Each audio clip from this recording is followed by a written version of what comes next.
Election day is here, and I'm in front of the Rio Rico Fire Department as people that live just miles away from the U.S.-Mexico border cast their vote, protesting for what they say is to fight against new elected President Donald Trump.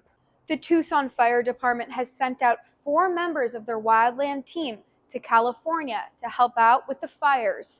Today I was able to speak with Chief Baker. It's Orlando International Airport's busiest weekend this holiday season. So let's go over what we could do to make that flight and avoid holiday travel annoyances.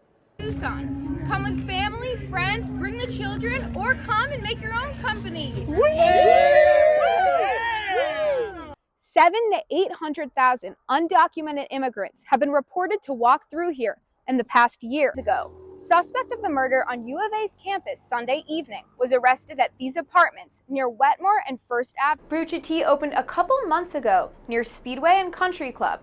We'll take a look inside and see what makes this tea joint different. The last day to register to vote in Arizona is October 7th, and early voting begins October 9th.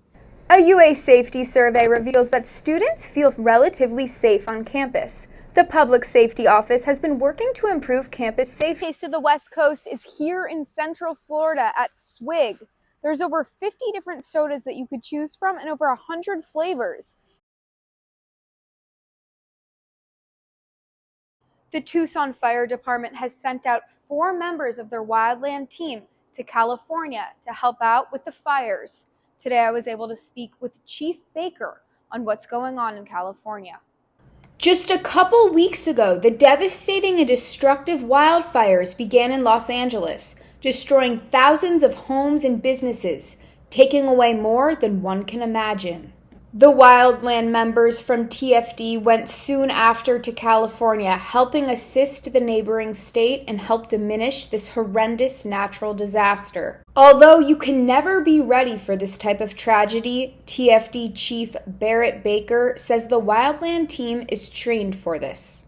As part of our wildland team, we are deployable 365 days a year. So when the wildland team is part of a larger federal task force, so to speak, that when they're made available and something comes up, whether it's in Washington or down in California, if there's that type of fire that calls for those resources, then they are ready to deploy at a moment's notice, and that's what happened in this particular case. Tucson's Wildland Coordinator KP Maxwell updated us from LA on what the 4 members are doing and how they're aiding during this time.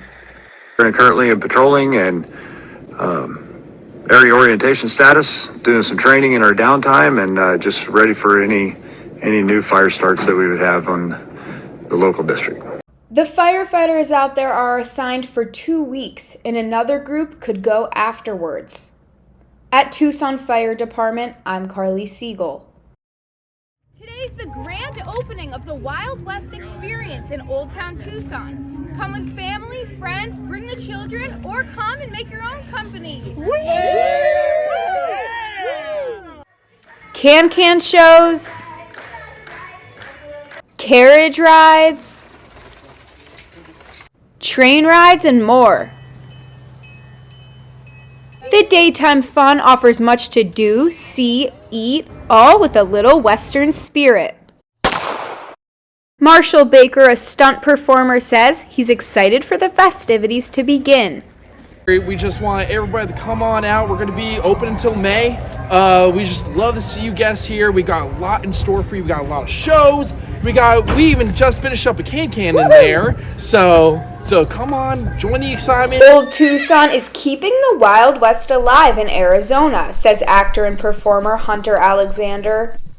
Park itself and the opening of it is just keeping that legend alive and helping spread it to newer generations.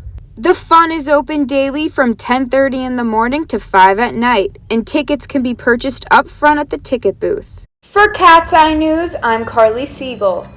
Election day is here, and I'm in front of the Rio Rico Fire Department as people that live just miles away from the U.S.-Mexico border cast their vote. Voters all over the country are getting in their votes. Ballots are dropped based on policies like healthcare, the economy, women's health, education, immigration, and more. Rio Rico, a mostly blue part of Arizona, is 15 minutes from the border. Astrid Salinas, a resident, says the safety of the border played a role in her decision. So I hope that whoever I voted for is going to keep up their word and keep the border safe and just like the general American interest in mind and just the well-being of everybody. Lottie Davis, a retired worker for the U.S. Customs and Border Protection and a veteran, has lived near the Nogales border for over 40 years. His vote was for change. People coming in blowing it up. I don't want to see drugs coming in and killing our youth. The border's got to be secured. Kamala Harris says criminal charges will be faced for illegal border entry. Our borders unlawfully will be apprehended and removed and barred from re-entering for 5 years. Donald Trump says he has zero tolerance for illegal entry. In Rio Rico, Arizona, I'm Carly Siegel.